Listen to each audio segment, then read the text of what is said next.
One of the weirdest nicknames I've heard in fighting. There's people have some strange nicknames at times, but the Lemon Killer. What do you even make of that? What is that about?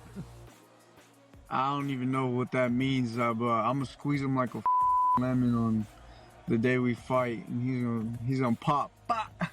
Only on SportsGrid.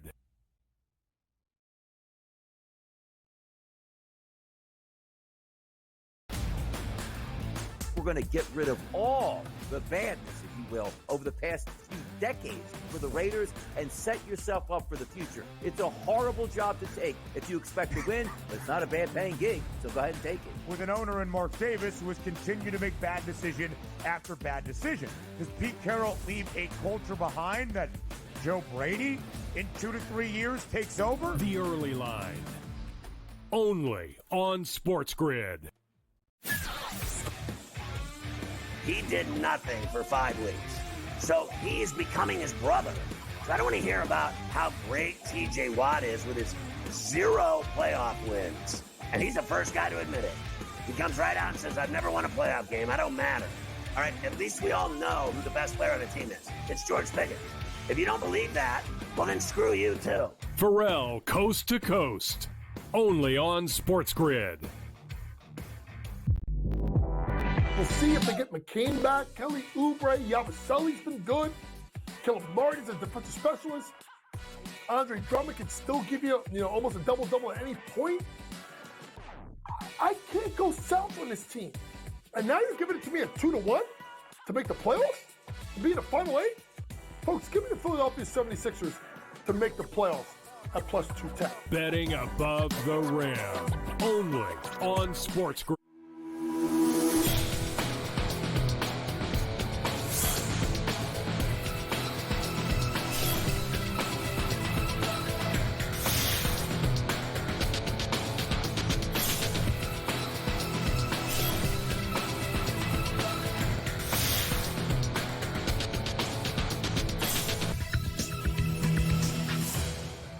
Good morning. Welcome to NewsWire here on SportsGrid. I'm Craig Mish. Thanks so much for tuning into the show. Great to be back with you here on this Thursday. We're getting ready for a big week, of course, of college hoops and a little bit a week away from the Super Bowl, getting closer and closer. We'll talk more about that as we continue here on the show. Dexter Henry is going to join us. We'll talk some NBA. We'll have the latest in sports betting, of course, with our guest contributors from Legal Sports Report and go over the latest in college hoops and the NHL as well. Joe Madden will be with us on the show. And we'll preview some big games coming up and talk about the big trade in the National Hockey League as well. Unfortunately, though, we do begin with a news story, a tragedy here in the United States that has affected the sports world. There were figure skaters on the plane that crashed last night in Washington, D.C. I'm sure many of you have seen this in the news. The United States Figure Skating Association said that skaters were returning from a development camp that followed the U.S. Figure Skating Championships over the weekend in Wichita, Kansas. And they have confirmed that several members of the skating community were aboard American Airlines Flight 5342, which collided with a helicopter late last night. 60 passengers, 4 crew members. Naturally, at this point, we don't know more than that. A lot feared, of course, to have perished in this crash. Condolences, of course, from all of us here at SportsGrid, but it has affected the sports world, and that is the top story on our show today. Also, a story with Super Bowl security. Enhanced measures are headed to the city of New Orleans for the upcoming Super Bowl around the Dome from February the 5th through the 10th. In fact, no coolers, no ice chests allowed in the area. Bags are now down to 4.5 to 6.5 inches, subject to search. And also, 100,000 visitors are expected to be headed to the city. There's going to be a lot more checks. Homeland Security will be in place. Here are some of the new security measures as described by the governor of Louisiana, Jeff Landry. Now, this is in addition to the enhanced security zone that is around the Superdome, which is controlled by the Department of Homeland Security in conjunction with the NFL. It's important for the public to understand that there are 2 different enhanced security zones, and that they have different restrictions in each. The checkpoint in the French Quarter enhanced security zone, there will be checkpoints that are set up at each entry. To prevent and deter the introduction of any destructive explosive materials, coolers and ice chests of any kind will be prohibited in our enhanced security zone. So in the French Quarter, coolers and ice chests will be prohibited. Any bags or containers larger than 4.5 inches by 6.5 inches, which is basically the size of a lady's clutch, are subject to search by law enforcement prior to entering the enhanced security zone. Meanwhile, we're at the end of the week, and the Super Bowl is almost upon us, and the New Orleans Saints still do not have a head coach in the NFL, which is a little bizarre, but Kellen Moore has reportedly been viewed as a name to potentially watch. He is the offensive coordinator of the Eagles. This is according to a report from NFL Network. Moore right now preparing for the Super Bowl. Saints still do not have a coach. Steve Wilks, former head coach of the Arizona Cardinals, has agreed to be the defensive coordinator of the New York Jets, and the Raiders are expected to stick with Patrick Graham as their defensive coordinator, with Pete Carroll coming on board. In the NBA, Adam Silver talking ahead of the upcoming All-Star game and trade deadline said on Wednesday that he likes the idea of shortening the games themselves to 40 minutes, going to 10-minute quarters instead of 12. Really interesting. We'll see if that ends up happening. LaMelo Ball's going to be out at least 1 week due to an ankle sprain. He's having a great year, 28 points per game. Shai Gilgeous-Alexander had a game to remember, folks, and we've said that so many times this season. The overwhelming favorite for the most valuable player award, scored 52 points yesterday, yet the Warriors lost, the Thunder lost to the Warriors 116-109. Steph Curry had 21 points. Steve Kerr glowing about his team, but also did mention the performance from SGA. Well, we battled. That was the main thing. And Shai is, he's incredible. I mean, everyone knows that, and he's impossible to guard. So he did his thing, but I thought the second half we were much more disciplined. Didn't give up much easy stuff, and they only made 9 threes, which was a huge part of the game. They missed some open ones, but all in all, I just thought our second half intensity, the way everybody scrapped out there, every single guy who came on the floor, just scrapped and gave us great minutes. And I could go up and down the roster, but it was kind of a vet game. Loon, Gary, Kyle, Wiggs, all these guys just came through. Dennis was amazing, second half, especially defensively. And so our guys came up big against, best team in the league. So great win. Great win for the Warriors. We'll see if they can build on it. Meanwhile, the Denver Nuggets fall to 0-3 on their 5-game road trip. They lose to the Knicks. Jalen Brunson had 30 points, 122-112, the final. Certainly a big win for head coach Tom Thibodeau, who talked about getting the victory, and so did Mike Malone, talked about the loss. We were missing some good shots, but once we got our defense going, I think that's what turned it. And our ball pressure, forcing turnovers, getting into the open floor, the play that OG made and with Josh, it was a great hustle play, but that sort of got us going. And then we picked up the tempo. We were able to go off a live ball. And, I think we had 25 fast break points. And that was a turning point. So you got to win games different ways. I didn't like the rebounding in the first half, second half better. But our hustle really is what got us going. I think the big stat for me tonight is the turnovers, 20-point differential. They scored 23 points off our mistakes. We only scored 3 off of theirs. And, to beat that team in this arena in front of that crowd and you spot them 20 points off mistakes, it's going to be really hard to overcome, which led to the 25 fast break points. But, better fight, better effort. Just got to be a little bit cleaner. Right now, it would appear that the NBA is going to be all over Victor Wembanyama after his comments last night. Kawhi Leonard, big fourth quarter as the Clippers beat Wemby and the Spurs 128-116. But Wemby involved in a little scuffle, shoved to the court from behind by Zubac. Wemby got up, ran after the Clippers center. He was held back by the Spurs. Needless to say, Wemby doesn't seem to be feeling like the calls by the refs are going his way. You get a fair whistle most nights in terms of people being physical with you? No. So it's a hard thing, to fight because it feels unfair sometimes, but it's and of course we talk about it with the staff, and there is some stuff I have to do to help myself. First of all, being strong and not bailing out shots, but also also there is some work to do, like talking to the ref, of course, explaining myself. But it's for me, it doesn't feel like it's something I should influence.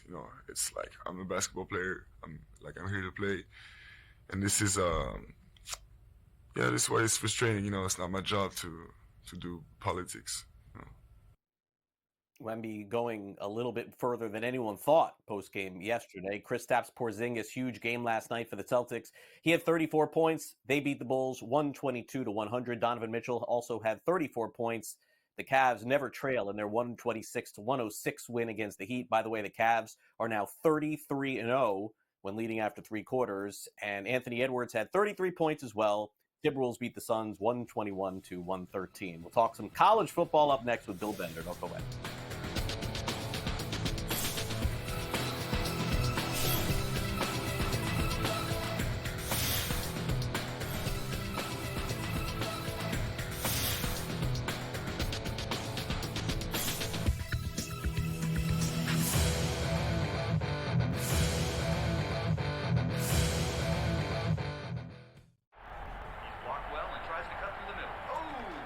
Your gut says Miami is going to win, and you should take the over.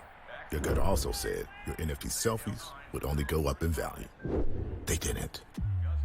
But your head is on SportsGrid and knows the QB is in concussion protocol.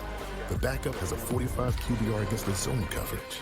The New York D has the most sacks in the league. So yeah, trust your head. It's smarter to be on SportsGrid. Anyone that's been to a sporting event, the atmosphere before a game, I think Game Time Decisions has that same exact atmosphere. This is our arena.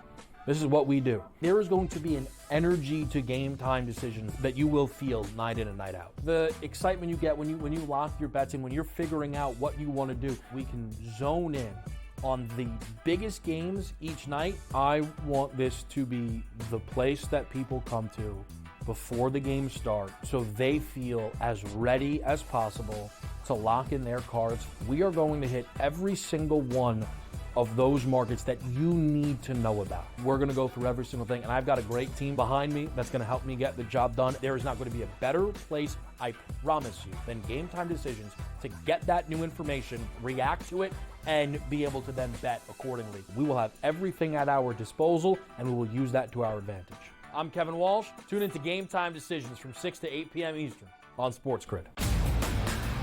Is this the team this year under TJ Otzelberger that can get Iowa State to the promised land at a Final Four trip? Auburn is trending towards being the #1 seed in the South. That means first and second round games in Lexington, and then Sweet 16 and Elite 8 games in Atlanta. I have a hard time believing that a team is going to be able to go to Atlanta and beat the Tigers. The Early Line, only on SportsGrid.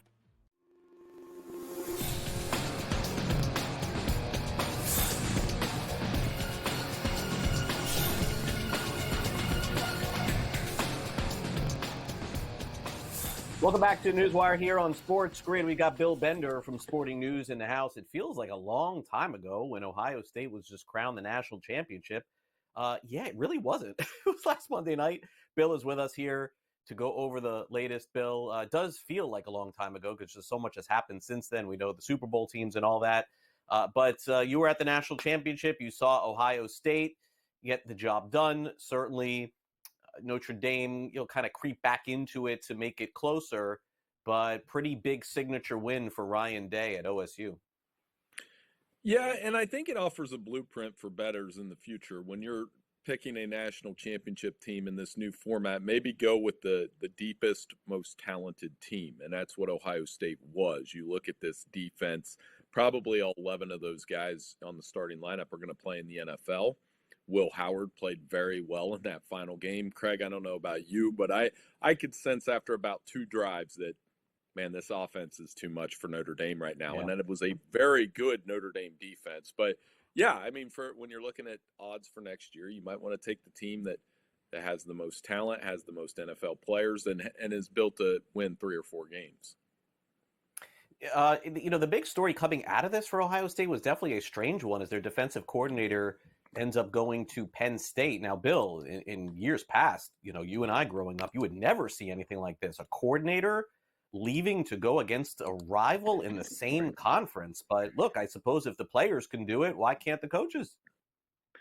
Yeah, and leaving on the day that they're celebrating a national championship in Ohio Stadium, and so he wasn't there. And so a couple layers to this. For Ohio State, who do they hire next? That's one of the best coordinator positions in all of college football. You're inheriting you're going to have to fix some things because, like I said, a lot of those guys are going to go to the NFL, but you still have Caleb Downs, who is arguably the best player in college football if Jeremiah Smith isn't. So Ohio State will be able to build off those guys. As for Penn State, what a pickup. By the way, Penn State has ranked in the top 10 in scoring defense each of the last 4 years. Manny Diaz did a nice job there.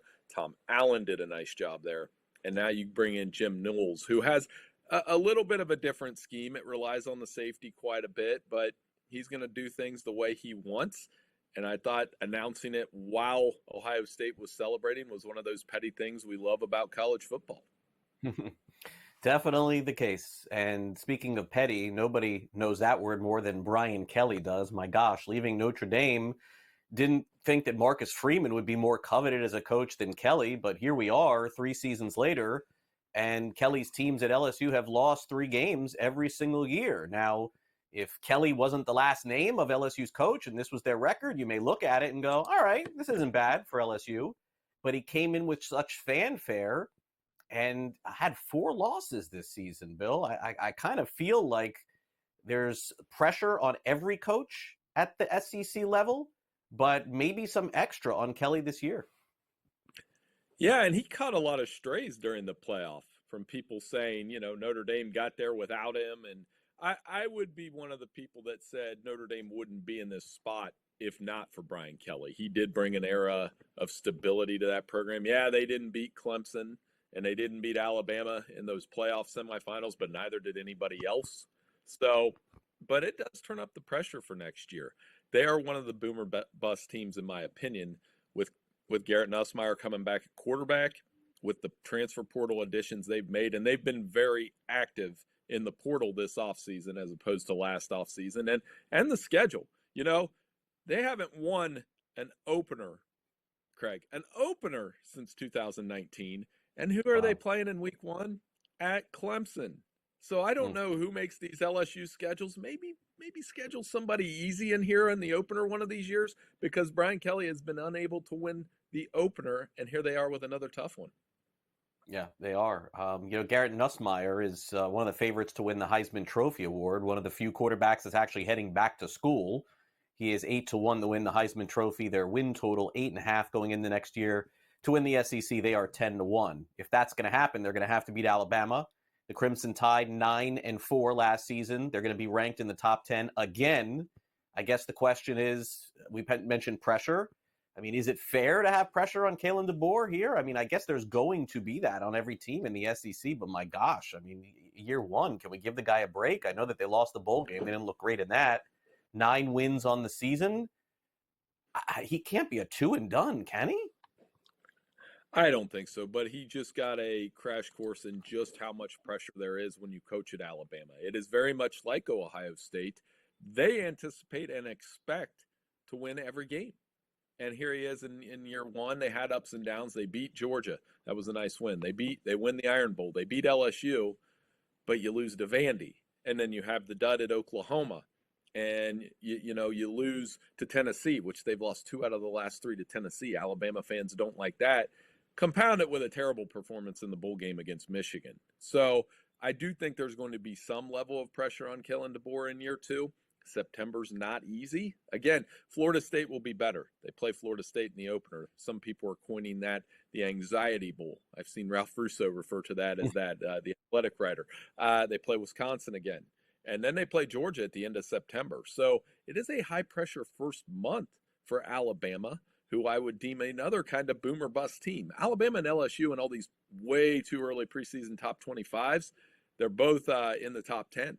So we're going to see if they can live up to those expectations next season. Yeah, I think, Bill, you're fair on all expectations there. Meanwhile, the University of Miami got a little lucky, Bill. I mean, let's just keep it real. Did Carson Beck just follow his girlfriend to the University of Miami? It sure feels like he did. I mean, I got to call it what it is. I mean, he just all of a sudden committed to Miami out of nowhere, and good for him. I hope he and Cavender, they don't break up. Their total is 8.5 to win the ACC. It's 3-1. I think personally, Bill, I think this number is too high. I think Beck is okay, but I mean, he is not 60%. I don't think of Cam Ward. I don't. That's just my opinion. I think Miami's going to take a step back. They could, and he's got to limit the turnovers next season, regardless of what he's doing off the field. In terms of, the Miami lifestyle. Let's just put it that way. I think Miami did take a step forward. If he doesn't turn the ball over with their schedule, they could make a run in the ACC. Great stuff, Bill, as always. I know that we're winding down with you and me here soon, but we appreciate you coming on the show as always. Thank you.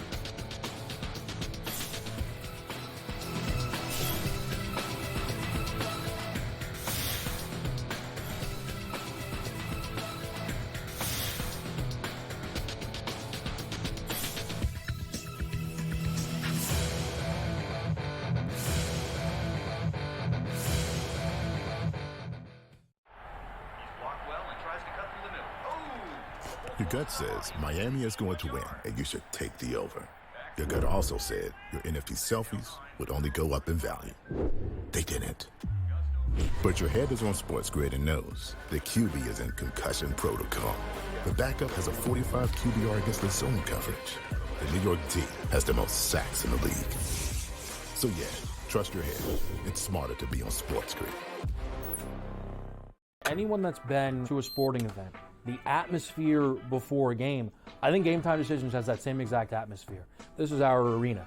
This is what we do. There is going to be an energy to Game Time Decisions that you will feel night in and night out. The excitement you get when you lock your bets in, when you're figuring out what you want to do, we can zone in on the biggest games each night. I want this to be the place that people come to before the game starts so they feel as ready as possible to lock in their cards. We are going to hit every single one of those markets that you need to know about. We're going to go through every single thing, and I've got a great team behind me that's going to help me get the job done. There is not going to be a better place, I promise you, than Game Time Decisions to get that new information, react to it, and be able to then bet accordingly. We will have everything at our disposal, and we will use that to our advantage. I'm Kevin Walsh. Tune into Game Time Decisions from 6 to 8 p.m. Eastern on SportsGrid. Is this the team this year under TJ Otzelberger that can get Iowa State to the promised land at a Final Four trip? Auburn is trending towards being the number 1 seed in the South. That means first and second round games in Lexington, and then Sweet 16 and Elite 8 games in Atlanta. I have a hard time believing that a team is going to be able to go to Atlanta and beat the Tigers. The Early Line. Only on SportsGrid.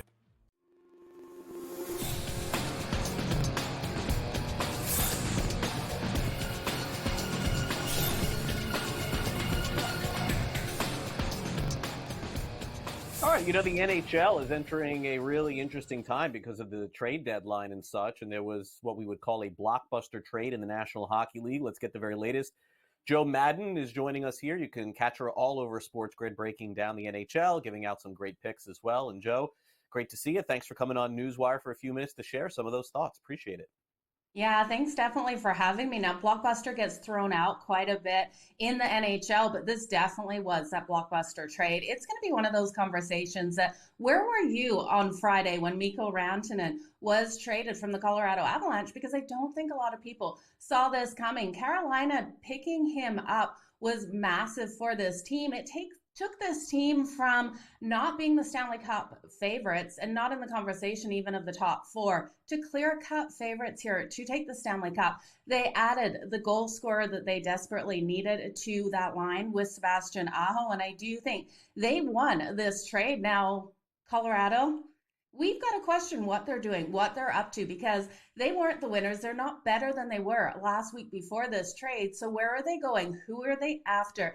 Yes, they added Niches on that line with Nathan MacKinnon, and there's hopes that he will up his game out there on the ice, and he'll be able to speed up that rush. That rush is going to be fantastic coming out with Nathan MacKinnon, but can he keep pace? Can he become that goal scorer that Rantanen was on that team? No, he can't. So question marks on what Colorado is planning. Are they done? And I think we've really got to look at this team and say there's someone they're after, and it could be a big trade as well.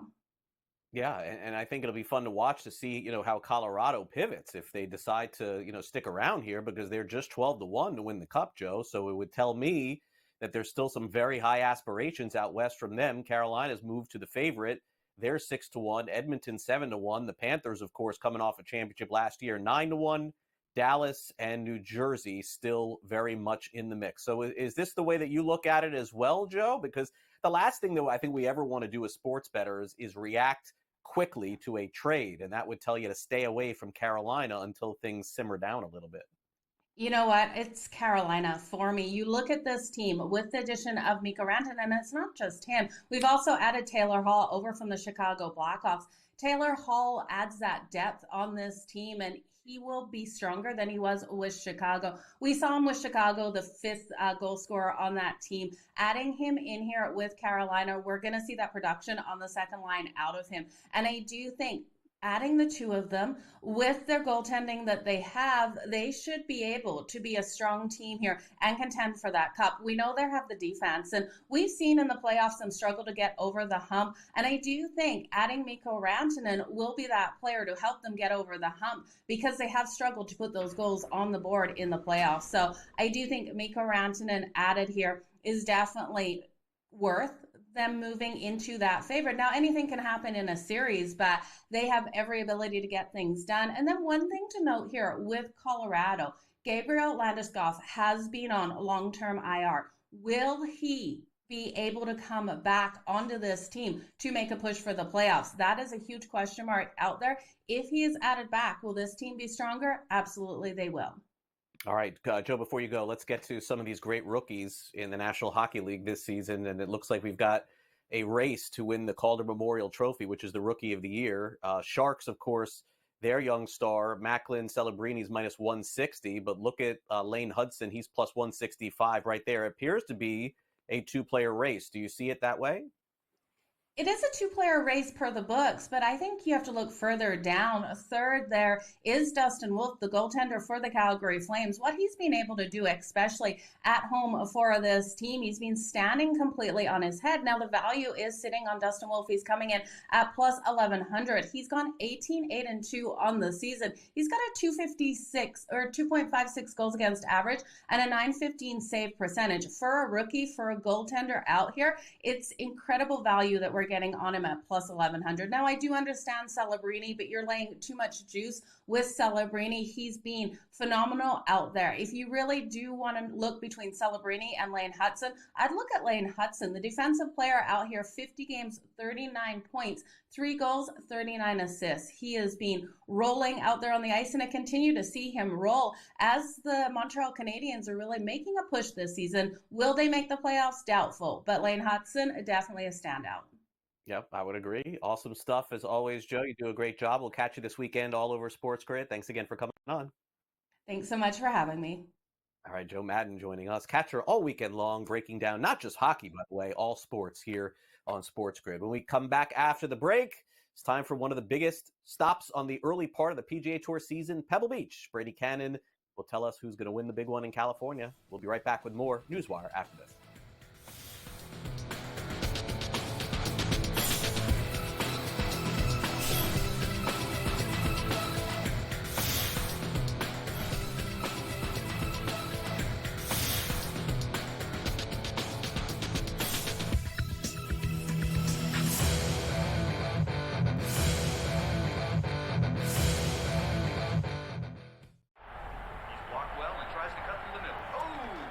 Your gut says Miami is going to win, and you should take the over.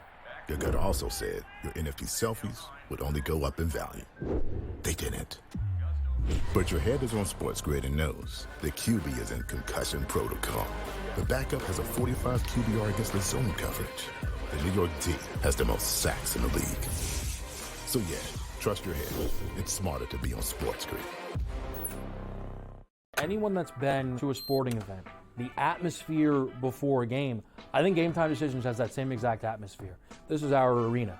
This is what we do. There is going to be an energy to Game Time Decisions that you will feel night in and night out. The excitement you get when you lock your bets in, when you're figuring out what you want to do, we can zone in on the biggest games each night. I want this to be the place that people come to before the games start so they feel as ready as possible to lock in their cards. We are going to hit every single one of those markets that you need to know about. We're going to go through every single thing, and I've got a great team behind me that's going to help me get the job done. There is not going to be a better place, I promise you, than Game Time Decisions to get that new information, react to it, and be able to then bet accordingly. We will have everything at our disposal, and we will use that to our advantage.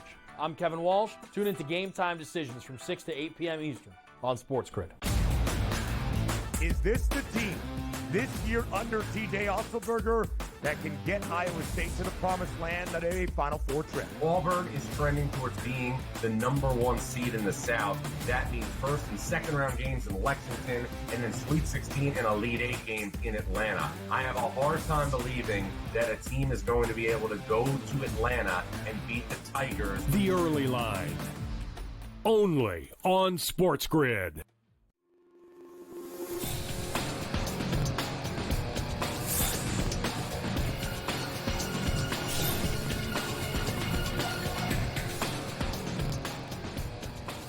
All right, welcome back to NewsWire here on SportsGrid. We got Brady Kannon here with us. So Pebble Beach, are they underway? Have they started yet? Almost. About 5 minutes.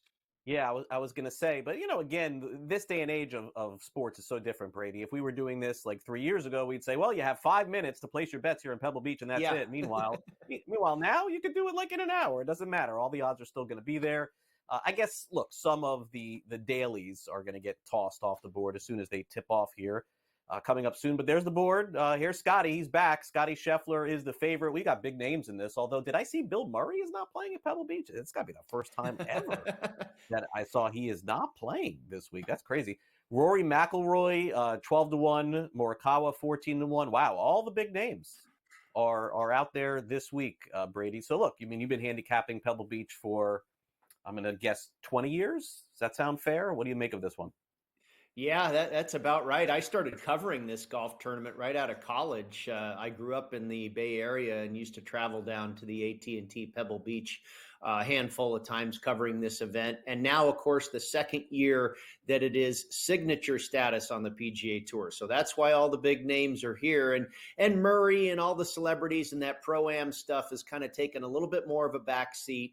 Used to have a 3-course rotation. It's now just 2 courses. It'll be Spyglass Hill for 1 round and then Pebble Beach for 3 of the 4 rounds. The Pro-Am is only on Thursday and Friday. No cut event, a limited field, only 80 players in this field. And I didn't go to all the big names on the board there, Craig, because those guys in the past, before this received signature status, they didn't play here a whole lot. It was some guys further down the board that had a lot more reps at Pebble and are much more familiar with this golf course on a regular basis anyway. So I started at 55-1 with Taylor Pendrith, another 55-1 shot on Maverick McNeely, who practically grew up on this golf course, went to Stanford University, has played here 1,000 times and has had good success here. 60-1 on Victor Hovland. And this is a real flyer here. Wow. This guy's been struggling for a little bit, but he's had tremendous success at this golf course. He won the U.S. Amateur here in 2018, finished 12th at the U.S. Open here in 2019, 13th in 2023. I figure if his game is going to show up, it's going to be at Pebble Beach. And he was 60-1. I mean, when was the last time you saw Victor Hovland at 60-1? So took a little shot with him. Robert McIntyre, the Scotsman, at 65-1. I got to feel he's very familiar with this climate and this environment around here. Rainy, cloudy, chilly Pebble Beach ought to suit his game. And then Thomas Dietrich at 110-1. And late last night, I spoke with our friend Keith Stewart, and I was kind of had my eye on this guy, and I saw that Keith was on him, and I added Tom Kim. He kind of talked me into Tom Kim. I think he could have a good week this week, and I got him at 70-1, which I figured was quite the price. Yeah, I mean, that's incredible. I mean, if we can hit a 60-1, check out Brady's article over at golf.com too. That'll be a lot of fun. All right, let's go to some head-to-head possibilities here. These are the ones that I always wait for Brady's texts here during the golf season. So I don't know who the second guy here is. I don't know if I'm going to get the name right, but it's Robert McIntyre. He's minus 145. You like this. Against, let me try here, Akshay Bhatia? Did I get that right? Yeah, I think... some people say Bhatia. I believe it's Bhatia, but Akshay Bhatia is how I say it. And a really good up-and-coming player, actually won on tour for the first time. I think it was his first win. May have had one win prior to that, but first or second win already for a young kid, just skinny as a beanpole. Won the Valero Texas Open, I believe it was last season. A lot of talent. But I don't think this is exactly the right course for him. And, you know, I mentioned I've got McIntyre for an outright. I think this is a really good fit for him. Laying a pretty big price at minus 145 with McIntyre over Bhatia. Now, you'll be able to play that matchup all the way until either one of those guys tees off. So I don't think they're necessarily, let's see, McIntyre tees off at 9:53 Pacific time. Not quite sure when Bhatia does, but you'll be able to play that matchup if you still want to get involved long after the first guys are teeing off anyway. And then the other one I played was Justin Thomas, plus 105, and I've seen this spike up to as high as plus 120 over Colin Morikawa. I saw Morikawa minus 140 last night over Justin Thomas. And I don't know. I mean, if you like Morikawa to do better than Thomas, okay. I just thought the price was out of whack. I figured it'd be a pick, by my estimation, it's a pick-em matchup. JT against Morikawa. I don't think there's that much of an edge one way or another. So getting good plus money on Thomas, I thought was worth a bet. Yeah, I love both of those. Now, here's what I love the most is tonight the props come out. You can bet on the Super Bowl props in Las Vegas. Brady is going to jump off this show, and it's going to be like Black Friday trying to buy a Cabbage Patch Kid. He's going to run over to get online so he can make a bet. Nah, he's not going to do that. He can just go online and do everything he wants. They come out tonight. Basically, I think that this is such a fun time of the year. You know, Brady, I was saying on my other show on Fantasy Sports Today that I remember in years past when they would come out, and I think it was the Superbook or the Westgate would give out all those sheets of paper, and they were like 100. Exactly. I used to say, oh my gosh, there are 100 of these. Who could do it? Now there's like 500. There's like 1,000. Like if you go on FanDuel and DraftKings in next week, you can't even get through it. It's like reading a book. I mean, I don't know how you're supposed to parse your way through all these. Yeah, it's really become a great tradition out here, and you're exactly right. The Superbook used to be the Hilton. Now it's the Westgate Superbook, and the legendary Hall of Fame bookmaker Jay Kornegay, really kind of the pioneer for prop bets for the Super Bowl. All these that you see at DraftKings and FanDuel and everywhere, it kind of started with Jay Kornegay way back when he was at the old Imperial Palace. He was really, I believe, the first one to do cross sports proposition bets where, this guy's going to have this many goals in the hockey game versus, this many touchdown passes or whatever. But it's become an annual tradition here. All the luminaries are out, the guys that put down big money on these prop bets, probably most famously, my friend Rufus Peabody, Steve Fezzik will be there. All these guys, they wait in line. I think it's a $2,000 limit. They let you make a couple bets, then you got to go to the back of the line. My friend Patrick Everson, I'm sure, will be there covering the event. There will be media there talking to all the guys. What's your favorite prop bet? This and that and the other. But you're right. This packet that now comes out. Last year, I think there was 400 plays in the packet, and this year there might be 500. But I mean, Craig, that's how these books make so much money on the Super Bowl these days. I know. The handle on the proposition bet is probably 60% of the handle on the entire game. It's crazy. You know, I've always said, like, look, there's no guarantees of winning anything, but I do feel during the Super Bowl, you can win betting on props. But the problem is, Brady, is that the props are like Pringles because you can't bet just one. I always say that. You can use that. You can use that. Well, but I'm telling you, there are winnable props. I think Vegas allows you to have an advantage on some of these, but they know that you can't do one, so you're done. They know you're going to bet 5, and then you're going to lose 3. I mean, look, again, I'm being facetious there, but I came up with that statement.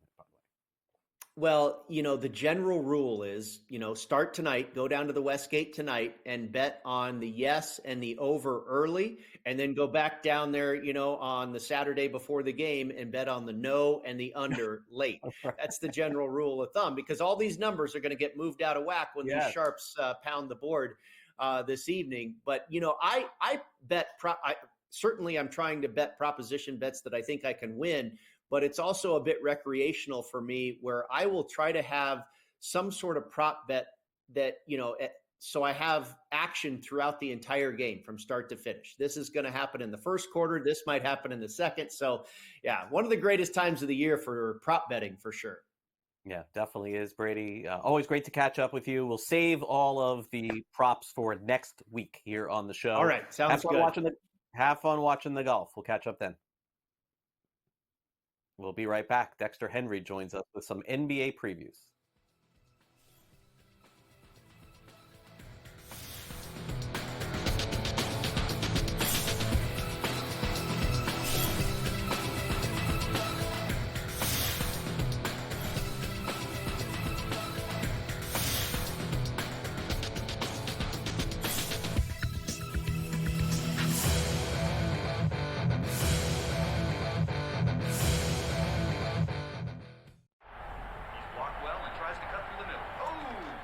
Your gut says Miami is going to win, and you should take the over. Your gut also said your NFT selfies would only go up in value. They didn't. But your head is on SportsGrid and knows the QB is in concussion protocol. The backup has a 45 QBR against the zone coverage. The New York D has the most sacks in the league. So yeah, trust your head. It's smarter to be on SportsGrid.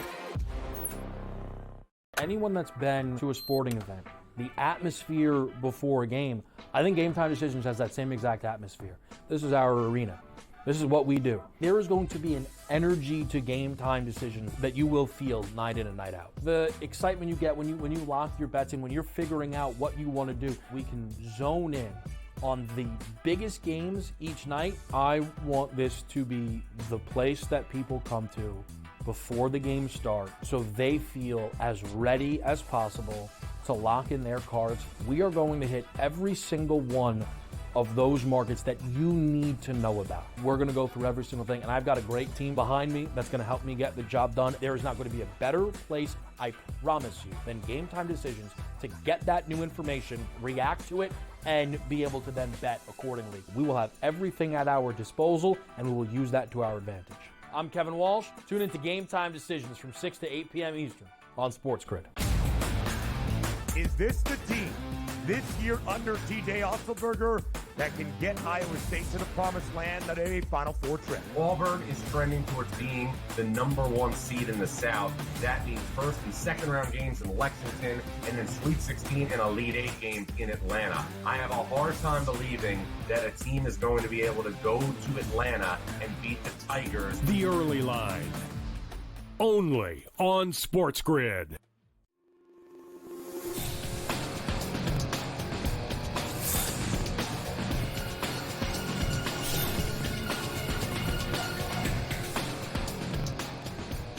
Welcome back to NewsWire here on SportsGrid. We got Dexter Henry from SNY in the house, and we've got the trade deadline coming up, so we'll hit on some of the big names. Dexter, first, let's start off with the team that you're following the closest, the New York Knicks. They win their 5th game in a row. Clearly Dexter headed toward the playoffs. How far they go will be the big question, but certainly built to, I think, make a run. But playing good basketball at the right time. I mean, anybody who's playing well from January on is really the teams that are formidable. You can kind of throw away November and December at this point. Yeah, it's what you want to see. Now, the thing, Craig, is at the beginning of the month, a lot of Knicks fans and people around the team weren't feeling that great about this team because you saw a couple of losses to the Oklahoma City Thunder. There was also a rough loss to the Magic and then the Pistons. But this team has really turned it around, and where they've turned it around is with defense. The Knicks were middle of the pack. They're now up to about 12th in defensive rating, which is where you want to be. You want to get closer to the top 10. We know how good they are offensively. They're second best offense in the NBA, but right now they're doing it with defense. Very impressive wins. Defense is what won them the game last night against the Nuggets. It also helped them on Monday against the Grizzlies. So the Knicks defense has been impressive. And if they can play this kind of defense, they absolutely are championship contenders. Yeah, I agree. And the Knicks will be one of those teams to watch at the trade deadline. Speaking of which, the next big name has come up on the potential trade market. We're seeing this reported that De'Aaron Fox is unfortunately, Dexter, the latest star to not want to stay in Sacramento. I don't know when the Kings can ever get their guys to stay consistently. I know they've been better about that, but it's still like almost impossible. And it feels like you start off your career with the Kings, then you get traded somewhere else. Is this inevitable that De'Aaron Fox is the next one to go? Yeah, I mean, it sure seems like it, Craig, and it wasn't a good look once Mike Brown was fired and you saw the way Mike Brown went out. Now, what was interesting was under Doug Christie, they were playing pretty good basketball, but now they've lost a couple in a row. They took a beating to the Knicks last Saturday.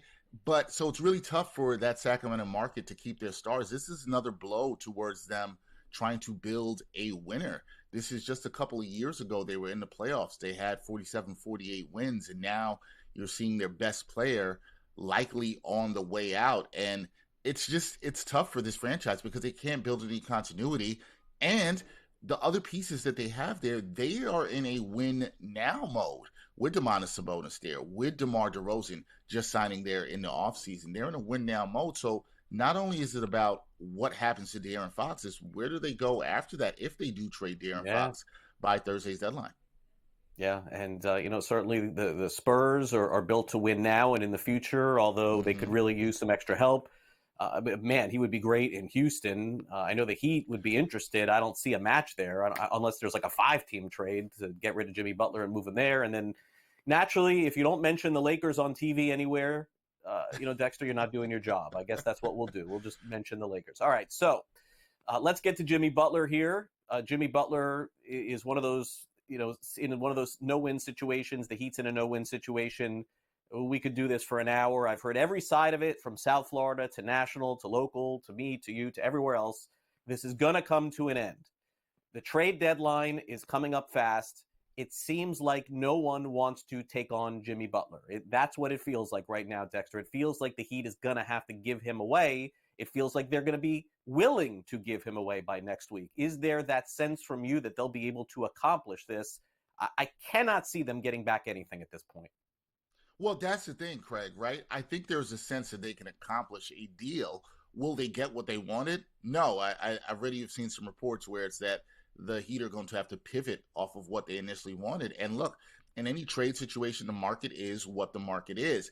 And considering how this is all played out, right, it has not been a good look for Jimmy Butler and how this has played out.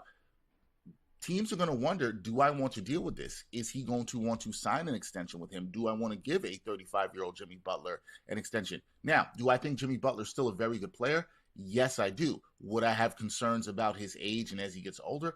I also would have those concerns. And it seems like he's inevitable to head to Phoenix, but I'm not sure it makes that Phoenix team that much better. And the key in all that is Bradley Beal has to waive his no-trade clause, and I don't know if that's going to happen. So Miami does not want us to go longer. He's suspended indefinitely. This is a divorce that is headed to an inevitable breakup, as you said, Craig. But I don't think Miami is going to get anything close to what they thought they would initially get when they knew they had to actually trade him. Yeah, Dexter, by the way, in your opinion, what happened to Bradley Beal? I guess I don't watch it that closely. I mean, this was a superstar player 2 years ago.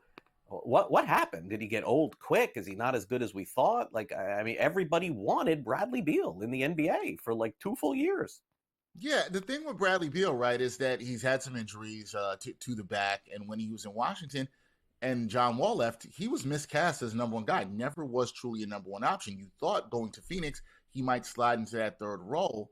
That hasn't really worked out for him there. And the problem with Bradley Beal, he's not a plus defender, and that's why they can't start him with Kevin Durant and Devin Booker, and that's the real problem. And so do I still think Bradley Beal can help a team? Yes, but if you have a team with good defenders around him that can mask some of his defensive liabilities there, I think that he can be okay. But he's a good third option for a team. The problem is he's paid like a number one option. He's making over $50 million a year, and that's another tough part in terms of trading for Bradley Beal. All right, finally, let's get to a game tonight where, I mean, I don't know how many times left during the regular season, honestly, Dexter, maybe I'm missing something here, that you'll be able to get 5 points with Houston. I mean, they've been one of the best teams in the West. They're getting 5 tonight at Memphis. I understand Memphis is a good team. Total 238.5. Why do I just want to take these points here, not even knowing what's going on in this game? What am I missing? I would take the points. I think where you're seeing the respect on the line there is the fact that Memphis plays with a lot of pace. However, Memphis went up against a New York team that's playing really good defense the other night, and New York put up 143 on them offensively. Houston can put up some points. They're also a very good defensive team. They're scrappy. They're playing really well. They're playing with a lot of confidence. So I like Houston and the points right here. I really like them. They're playing good. Amen Thompson is playing really well. I just think people are respecting the fact that the Grizzlies can control the pace, and maybe that's a reason for the line. All right, agreed. Great stuff, Dexter. As always, have a great rest of your weekend. We'll catch up next week again here on NewsWire.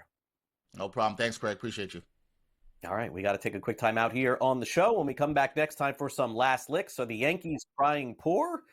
Oof, sounds like it. We'll also get into a little bit more Super Bowl. If you want to buy an ad during the game, it's going to cost you the price of signing a player in sports.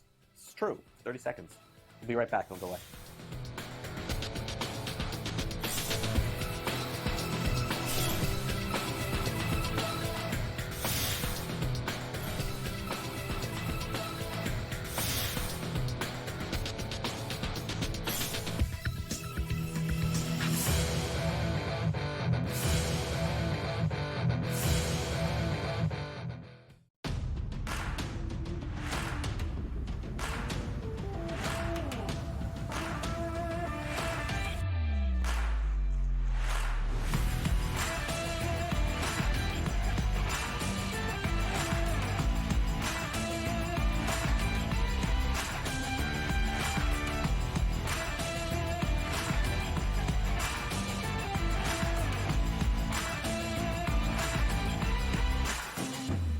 There is going to be an energy to game time decisions that you will feel night in and night out. We're going to go through every single thing, and I've got a great team behind me that's going to help me get the job done. I want this to be the place that people come to. We are going to hit every single one of those markets that you need to know about. There is not going to be a better place, I promise you, than Game Time Decisions. We will have everything at our disposal, and we will use that to our advantage. I'm Kevin Walsh. Tune into Game Time Decisions from 6 to 8 p.m. Eastern on SportsGrid.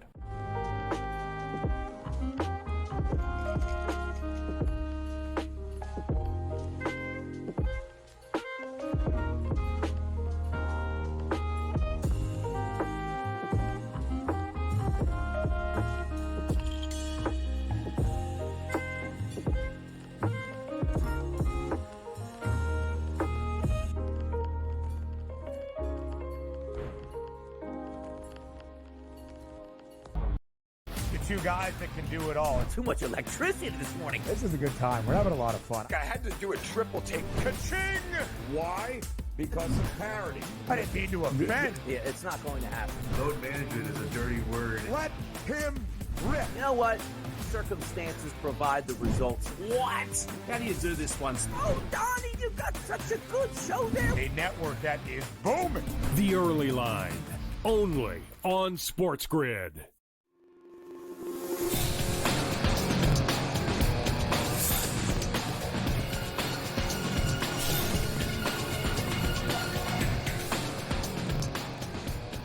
Welcome back to NewsWire here on SportsGrid. Before we wrap things up, a couple of quick news and notes from Major League Baseball. In case you missed it yesterday, Ha-Sung Kim, the infielder previously of the San Diego Padres, actually signed a 2-year deal with the Tampa Bay Rays, a multi-million-dollar contract. Kim is going to be out for the first couple of months of the season, but a really interesting move to navigate. We'll see how that ends up working out. Also, former Yankees pitcher Tommy Kahnle signs a 1-year deal with the Detroit Tigers. Does that mean the Yankees are stopping spending? Oh boy, you should hear the comments from their owner, Hal Steinbrenner. Time now for some last licks.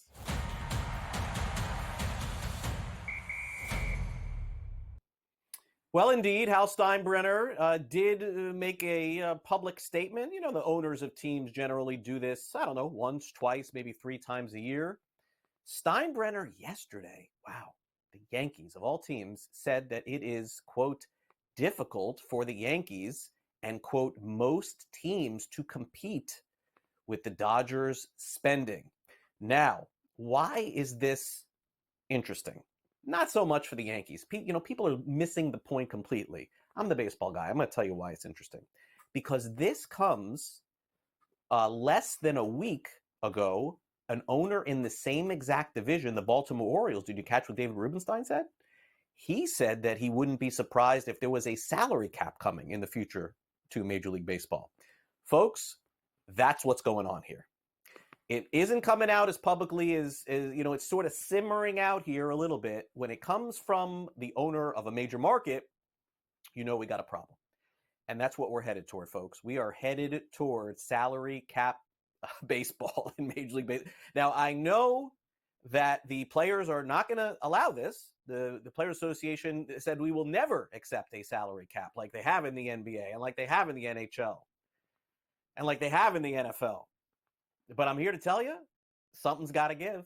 And when you see the owner of the Yankees saying that they can't compete with the Dodgers spending, it tells you that we're headed toward a cap and probably a floor in Major League Baseball, maybe even a lockout too. Sometimes you got to read behind the lines of some of this stuff. It's not so much that the Yankees can't compete with the Dodgers. It's that Steinbrenner is speaking for all of the teams and all of the owners, maybe except for the Dodgers, maybe except for the Mets, maybe, not even. Once we have a cap in place, if there is a cap in place, would be a game changer for the sport. But again, still remains to be seen.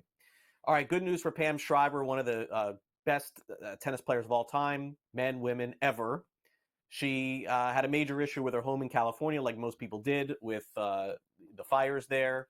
And some people ransacked her home or what was left of it and ended up stealing some of her Grand Slam trophies. This is a terrible story. How could this actually happen? But I guess if you're looting and you're doing this sort of stuff, this is what you do. I wouldn't know about that, but where am I going with this? The good news is she got her trophies back. We here in this segment, Frank and I, we talk about it before. We try to do good news at the end of the show. So many shows these days that you watch, whether it's streaming or any of the networks, they're giving you like bad news and rumors and all kinds of crap. We try to give you good news. So here's the good news. Pam Shriver got her trophies back. And although there was a lot of damage and destroying to her home, she'll always have this. Here's better news. The NFL is getting ready to make so much money, and so are the networks as well. Folks, the ads just 2 or 3 years ago were about approximately $2 to $3 million a 30-second spot. Let me say that again. 2 or 3 years ago, to buy a 30-second spot on the network for the Super Bowl would cost you about $2-3 million, and we thought that was insane. This year, the price is $8 million for a 30-second commercial to air during the Super Bowl. Now, we've seen some of the ads come in. I saw the one with Billy Crystal. I don't know if you saw that one, and Meg Ryan recapping When Harry Met Sally. I don't know if you saw that one. That goes back when I was a kid. Either way, these are some of the best commercials ever produced. But to think that you can sign... like, for example, the player that signed with the Yankees yesterday or Detroit yesterday, Tommy Kahnle, you could sign Tommy Kahnle for a 30-second spot. It's true. $8 million for 30 seconds. Wow. I got in the wrong business, didn't I? All right. That'll do it for our show today. So we did give you some good news at the end. Here's the better news. I'm feeling better, much better here on the show. Going through the flu, that stunk. 2 months in a row, some crazy sickness going on here, but I'm feeling better, and hopefully be back with you tomorrow feeling good. Also want to thank our guest contributors here on the program. Thanks to Dexter Henry for coming on the show. Also, thanks to Bill Bender from Sporting News. And in addition, thanks to all of our friends, of course, here at SportsGrid. And Joe Madden, that's right. Thanks to Joe Madden. Thanks to Joe for coming on the show. Thanks again to Luke, our director. For Frank, my producer, I'm Craig Mish. Enjoy the rest of your day here on SportsGrid. Smiley's coming up next. He's got some golf news from Pebble Beach. And then 3 o'clock Eastern, we've got Pharrell Coast to Coast. See you back here tomorrow morning. Have a great day.